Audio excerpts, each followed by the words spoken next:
Hello, everybody, and welcome back to the Unlucky Ones for our last episode of Season 3. My name is Ryan. I played a happy-go-lucky monk named Elias.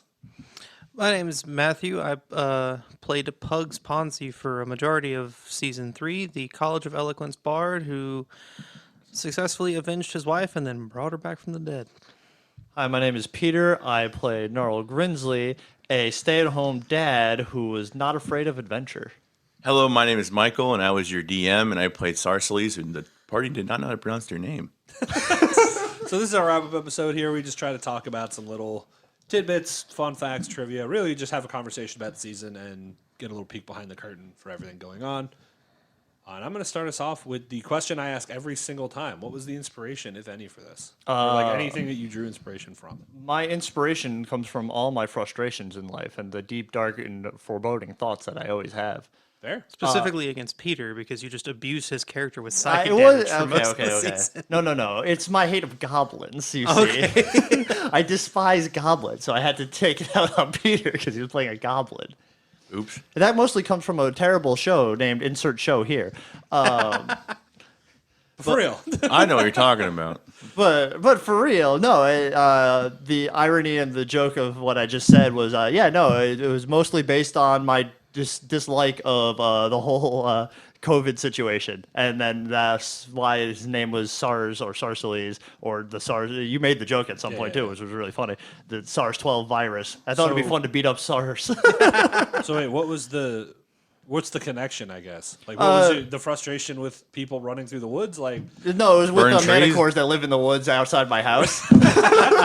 the water weirds. No, it was a mix of like people's misinformation and people's misinformation and the like ever not being able to stop or catch, in this case, a virus. So Okay, interesting. My character creation of like Pugs, it started with me wanting to play that particular subclass of bard. I had saw a clip on TikTok of someone talking about like, oh, that's a really cool subclass. I really like some of the class features of it. So I was like, okay, cool. I want to play a bard. And then you were like, hey, join the podcast. I'm like, all right, cool. Here's my chance. And then I just was like, okay, College of Eloquence, good at talking. What about a con man? Okay, Furry. cool. There's Ponzi. And I'm like, well, we could make him goofy and say Bugs Bunny. So then I was like, wait, Bugs, Pugs. And then just kind of built him There's from the there. rapper in you. Yeah, in Pugs' backstory, I wrote out the whole thing that growing up he could talk Take his way retirement into money or from out the of king. anything.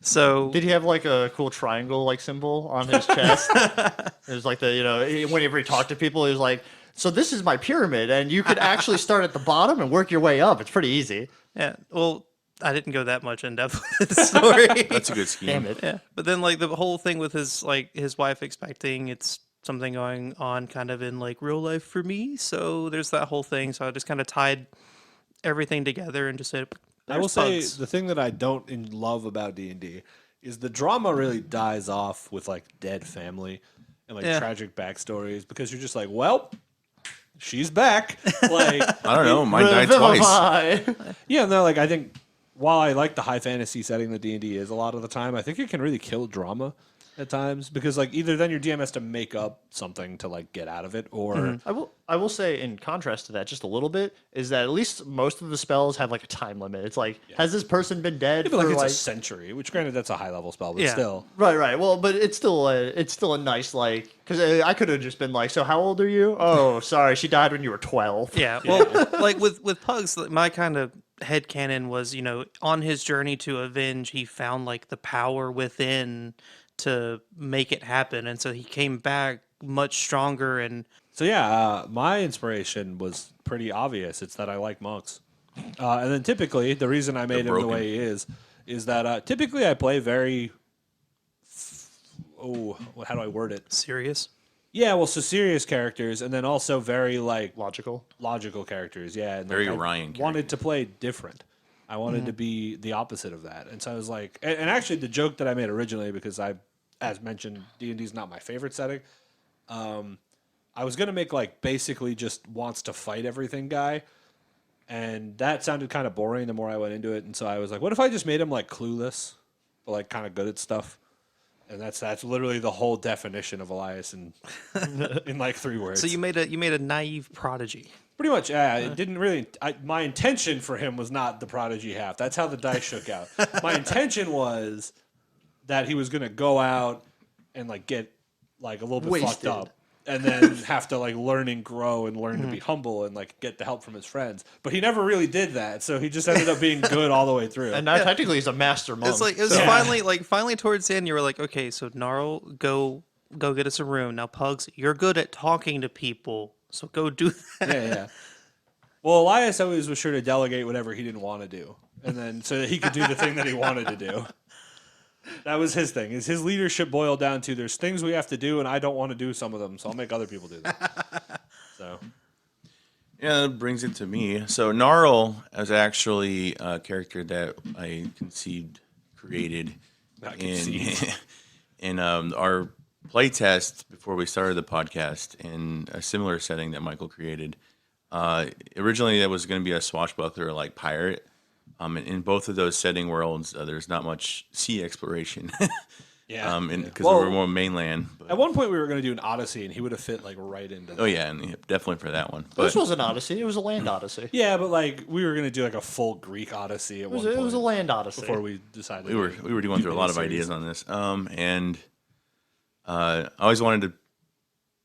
I just like the gritty, like humorous character that Gnarl is, and he got to that direction of always getting psychic damage, and seeing his parents die twice, which is pretty good. Hey, I brought them back. They're good now. That's good. Well, one he is says good. you're welcome. One's good. But his whole journey through this unlucky journey is to find his parents, which he did. So that's good. Anyone got dice? I'm going to make Peter take real damage. No, So my question for Michael was during the adventures, was there anything that you had written or like secrets in here that we missed? Secrets that, well, you missed the whole, like, blood relation to the king thing because you just murdered SARS. You didn't ask questions. You chased him down. So you missed all that. That is something that was, I guess, now secret. is that coming out in the next DLC? Yeah, it's coming out in Unlucky Journey 2. Electric Boogaloo. Electric Boogaloo. But yeah, so that would be one thing. I think the other thing was that I did have a dungeon planned originally, but then I realized I didn't want to do a dungeon. So So I took it out. So I took the dungeon out and made it Gnarl's family, then SARS. That would explain why it was labeled the dungeon. Yeah. As we were going in. And Yeah, then, then it wasn't a dungeon. and it was just one room. I'm really good at making dungeons. A dungeon's anything underground, right? Yeah, everything was underground, like the whole campaign. You even called attention to it at one point. Oh yeah, I did. That's Everyone true. built down. It's one big Well, dungeon. they didn't want to go up. They were afraid of skybirds, so they Yeah, went it's all down. basements Quintarius really rules the sky. by himself. The With a lot of notes coming out of this. Yeah. Flightless bird. the other thing that would be hidden was technically I had a whole mural that was a better hint than the mural, but when Ryan pointed attention to it, I was like, okay, this is funnier. Yeah, so I wanted to ask because that was a question I had that I'm gonna just shoehorn in between questions. How are we supposed to make that connection? Like, did I miss something? Well, because Or- because I went with your mural idea, I didn't know what to say to make it more obvious. So I was like, how do I make this farmer? So it was the original one then. The original one was Gnarl. Literally, it was Gnarl throwing like a fraction of himself into the beast, like the picture of him like hurling. You know the one that everyone knows in the like the Sistine Chapel where the god and whatever person is touching. Oh, it's like Oh, the yeah. vision of. Yeah, that one. It was like that, but instead it was a dragon looking at him, and he was hurling like a piece of himself into it to help like generate the idea that you're supposed to put something like him in it, whether it be his arm or Okay. or a My picture whole of him. body got like smashed into the wall with it. Well, that wasn't in it though. I Yeah. think it assimilated. Yeah. That it was working on that. But that was the original mural that was Okay. supposed to help you out. Would that been better in comparison? I think for me it still would have been confusing, but because that's what I was confused on. I was like, I don't know how I was supposed to make that connection, but I assumed I just like missed it. Yeah, in my head, it was like, oh, it's on the very top of this underground dome. So the hard part is getting up there with the monster attacking us, and then the other part is my head's missing in this mural. I never said the head was missing.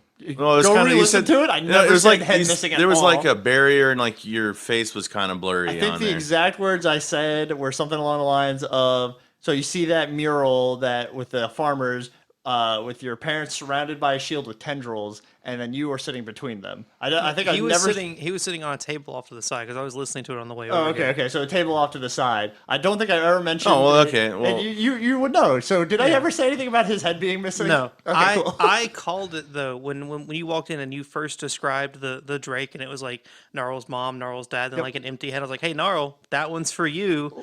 I called it like at the start of the session. Well, here's the even funnier part. I think all of you individually called it at some point. You called it when we walked in. Ryan was like, maybe I'll just put the thing in his hand. And then Peter took it and was like, I'm going to draw on it. Yeah. And then you must have forgotten about the idea. And then Peter was like, I'm going to walk it over and put it on the head. And then you took it, Pugs took it from him.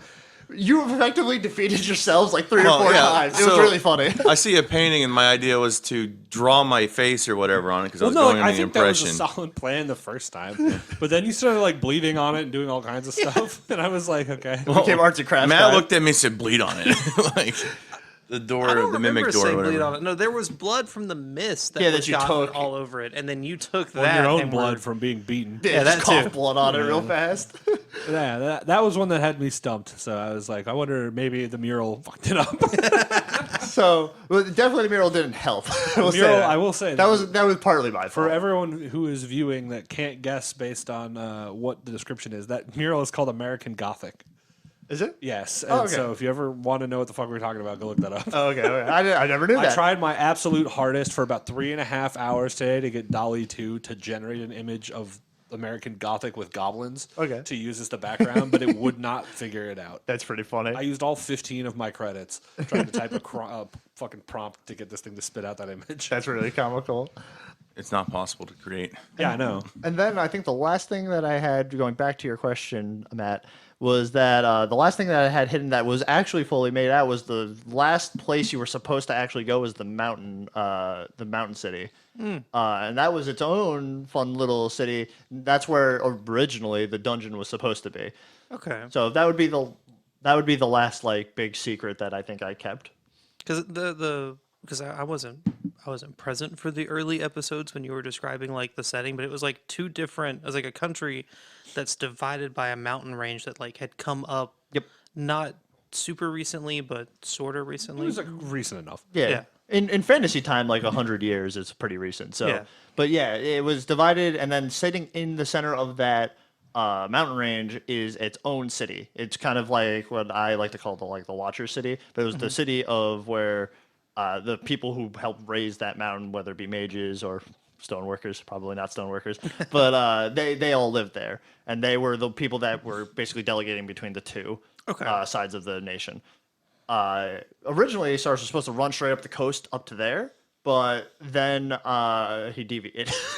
He went across instead, Yeah. and so that's how you got to what had an actual name, but it was renamed Geticon later. So Interesting. I have a big question. yeah, So whenever Good question. Gnarl went into that dome, like protection where this forest is at. Oh, yeah? And there was this man who was like suspicious near Gnarl, and Gnarl said, "All right, I'm gonna accidentally, quote unquote, drop the flask of oil that's on fire and burn the city on him, or no, burn the entire forest down on him." yeah. What was the plot relevance of that little dude? I think I said it and hinted at it at some point during the thing is that if you went deeper into the forest, it had plot relevance, i.e., maybe manticores, or I don't know, maybe like a wounded dragon that was there that could talk to you or something like that. Something to like hint about the grafting, I assume. Yeah, something to hint about both grafting. Well, actually, I think specifically, it was going to be hinting about like the king's blood and stuff, and then. Like I said before, or like he said, like yeah, it was a wounded dragon that they took body parts from, effectively, Ah, okay. and then it later became a manticore that hunts dads. We could have saved it. No. But yeah, so that was the plot relevance of the forest and the forest man that tried to hunt you. Now, how would the plot have changed if I did not stop the fire from spreading? Not at all, unless you went into the forest. I Fair think enough. is the Yeah, correct I mean, answer. If we still left, I think it was still leaving. Yeah, I think the plot relevance would have been if you talked to the creature. Okay. So I have a question for all of you then. I think I asked this once on everyone too. Is that favorite moment for you guys? Whether it be your own moment, someone else's moment, or something in between, or something that was like made after. The whale scene, 100%. The The whale whale? scene at the All the water. whale? Yeah. Just the like breaking out of the water weird, and just turning into a giant sperm whale, and then just drinking the thing. Yeah, that's a I good one. love that part. That's a good one. I like that I one. think for Elias, it was definitely the first like real fight because the first fight with SARS was like, nah, no chance. It was the second fight where he like was still kind of like, haughty about it. He was like, "I'm gonna kick your ass, kid," and then he got stunned and stabbed like viciously. That was funny. I enjoyed because it was such a weird. It was really just coincidence is what led to it. It was just luck. Yeah. And so he like was like, oh, and then he got frozen. I just stabbed him like 6 times.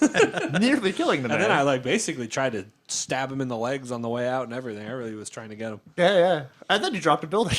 Yeah. Gnarl dropped the building on him. Gnarl did drop a building on him. My favorite moment was when my dad died twice in there. I'm just kidding. But my favorite moment was probably when I was going up in that tree of the same scene I was talking about and the flash falling down. I played it, or Gnarl was playing it off as like, he didn't do it. It just happened to happen then as he was walking away.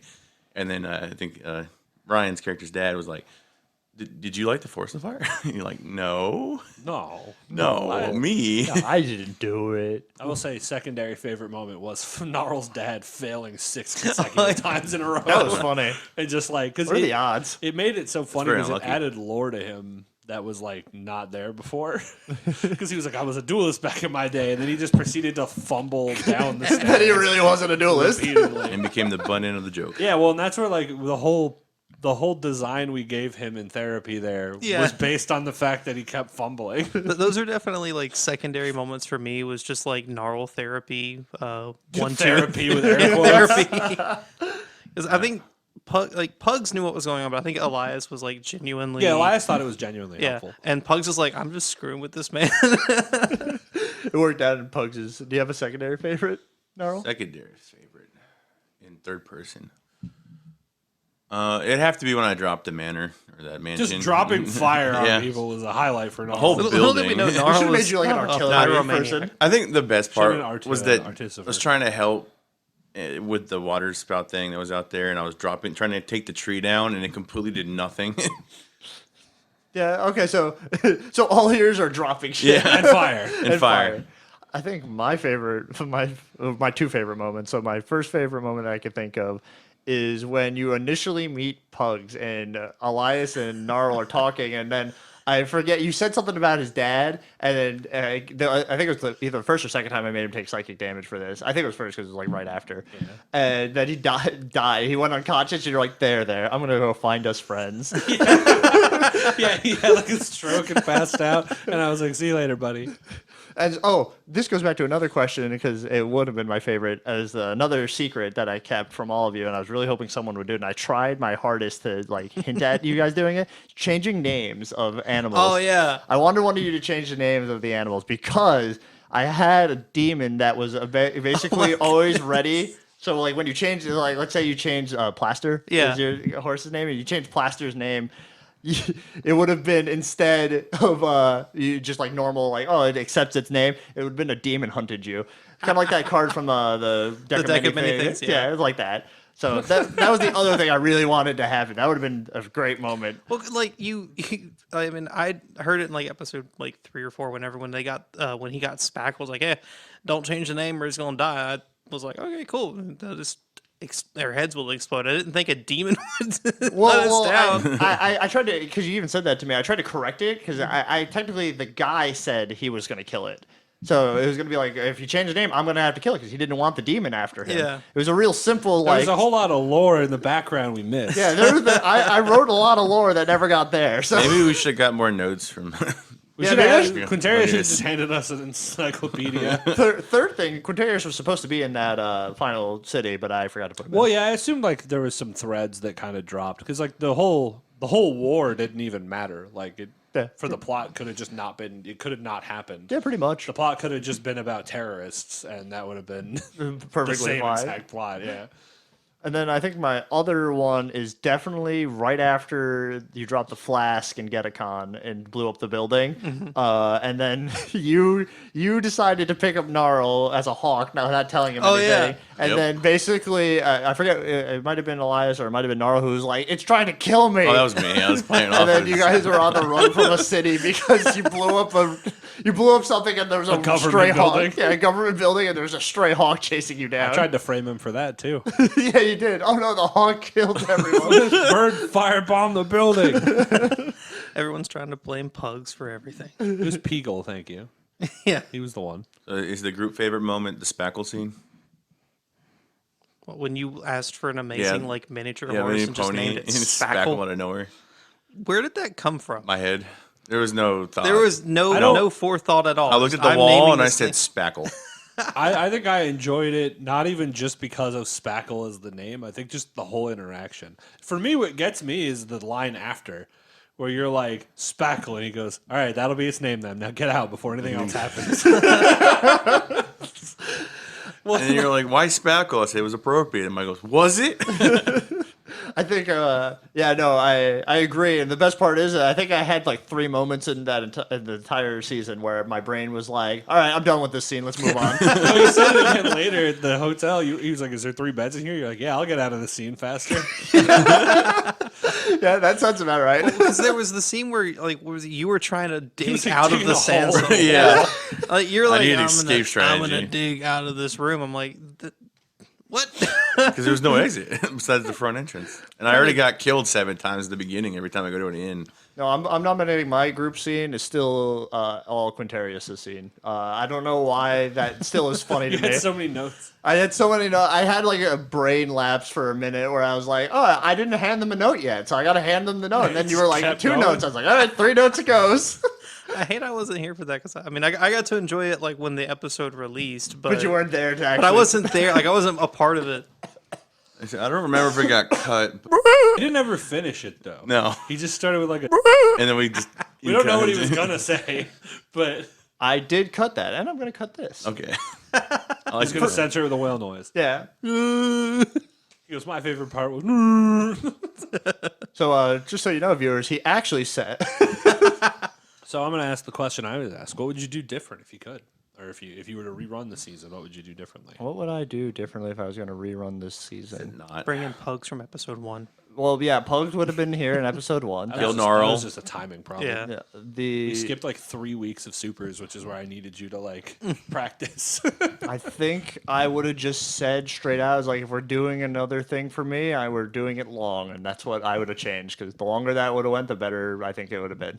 Yeah, more time, more chance for lore dumps and exploring and things Yeah, like that. That's- better things that like show up because like Yeah. there's a whole underground city that like never brought into question. Why was there a fucking underground city? Why was the city above it burned? Like, Yeah. or I think it was overgrown. But yeah, you get my there point. was a lot of like that's like a huge challenge with the whole podcast that like we run into those because like Yeah, speed, timing. It's like yeah, on Lucky Sons I was able to like cheat because it was framed in real life, so like all the lore was already there. Yeah. Like everyone knows what World War I is, I hope. But it was so I just had to bring in the weird. But like it's hard, I imagine, if you're doing like a whole new world. right. Well, because you got to give enough for the players to go through, but also get enough of the actual thing that you're supposed to be doing through. And yeah, And you have to do it all without any control over the dialogue or the acting. right. Yeah. Like, because in a TV show or like a movie, you can at least control the acting and dialogue. So like, you can feed in bits of lore. You have to just kind of improv bits of lore into the conversation without getting boring about it. Or you can just do like anime does and just have someone explain as they replay the scene Like a again. Brock. Yeah. The inner voice kicks in. I'll have do to be that. I'm just faster. gonna go back now. I'm just gonna edit my voice explaining things. Now you see this We're person going to was here. reframe the whole season with SARS as the protagonist. Yeah, pretty much. We used to explain game mechanics, and then we just said no, it's too long. It's too cumbersome, like, for what the episodes are. Because we did a short series, and on top of that, we decided to do short episodes. So yeah, good for us. The second thing I would change is I'd play it in RuneQuest. I've just decided that I would just RuneQuest? do what? You would have played it in RuneQuest? Yeah, I would play it in RuneQuest. I don't like RuneQuest. That's your fair. fault. I've never played RuneQuest. So I have It's no not bad. It's got some. I guess I'd like a truncated RuneQuest. Well, that's what I was saying. The thing I will always change the combat from now on, but everything else I would leave the same because I love everything about RuneQuest except for its combat. But its combat is easy to replace, so I would just do it in that. Final question, passing it around the table now, Matthew. What would you do differently, if anything, with pugs? If you were starting over, is there any part that you're like, I wish I would have done that a little different? Probably would have tried to like incorporate his con man background a little bit more, like trying to jip people, get things out of it, and try to engage more with for lack of better terms, like NPCs to get something out of it more than just like headlonging with the mission. Okay. Because like Pugs came in, I was like, hey, I'm gonna make some money, play music, and then it was like mission from there on, which is fine. Well, and that's short stories tend. You tend to fall into that. I would try to incorporate his silver tongue ability more with like being able to talk his way into or out of anything. Work on the insults. Yeah, that's it. Definitely got to play up those insults a little better. Yeah. You stinky doo-doo head. You stinky dude. Dumb doo-doo head. Yeah. No, that was the worst one. That one hurt the most. No, I think the one that hurt the most was when you insulted the guy's wife or whatever, the ogre. I didn't do that. Oh no, That was Elias. no. Hold on, I remember because it was during the second fight with SARS. Oh, right. And you- I disintegrated her. I forget what I said. Yeah, or you pointed attention to. I don't remember. No, That was also Elias. that was Elias. Someone. There was something I could have sworn you did. No, with an ogre. I holy weaponed Gnarl's dagger, and then he threw it away because he's a nothing. loser. And then I cast vicious mockery on her, and I forget what I said. I'll have to go back. Editing and Michael, put it here. Insert clip here. Yeah. No. Peter. What would you do different? Well, I play my character how I wanted to. So you would not do that? So I do it differently. I want to do it differently. You would play a different race that's resistant to psychic damage. Yeah. I just made it fire Get damage. the psychic resistance ring and just be good forever. Now, I don't know. We were on a more happy tune kind of setting this time because I tried to be a little bit more serious when the first time my parents died. I was playing in the Yeah, that was emotion. the ironic part. Like, we've been kind of goofy in all the serious ones, and you were like, I'm going to play a serious character in the goofy setting. season. Yeah. So, maybe align the tone to the character. I don't know. Maybe Okay, not. all right. A more goofy gnarl. Well, you kind of got there. Yeah. I would, yeah. If it wasn't psychic damage, it was gonna be fire damage. I would say those insults are just burning. I'll just get every immunity. Don't worry, I've got one for everything. You just burst into flames is a little more scary, though. Ryan. I think Nope, that's all the time we have. Thanks, guys. I'm joking. if I were to change Elias, I really enjoyed Elias. There's not a whole lot I would do differently. I probably wouldn't bother. If I knew how fast we were going to level up, I wouldn't have bothered with the training and the scroll thing. I Right. probably would have just sidebarred it and just leveled up Normal. as a level up. Yeah. Well, I Because think I was trying to give it an in-universe explanation, but then it went too fast. well, which is okay, but, I think it's funnier that basically you read one scroll and yeah, I read through one book and, I and was became a master of the Well, art. that's how this works. Yeah. Oh, yeah. This is easy. Well, that and he, Why'd it take he 20 practiced years? in the bar with peanuts because while I was playing, he was flicking peanuts at I one do point. like that got a callback though. Yeah. At the end, I was able to push Gnarl out of the way with it. Remember like I did with this peanut? Hey.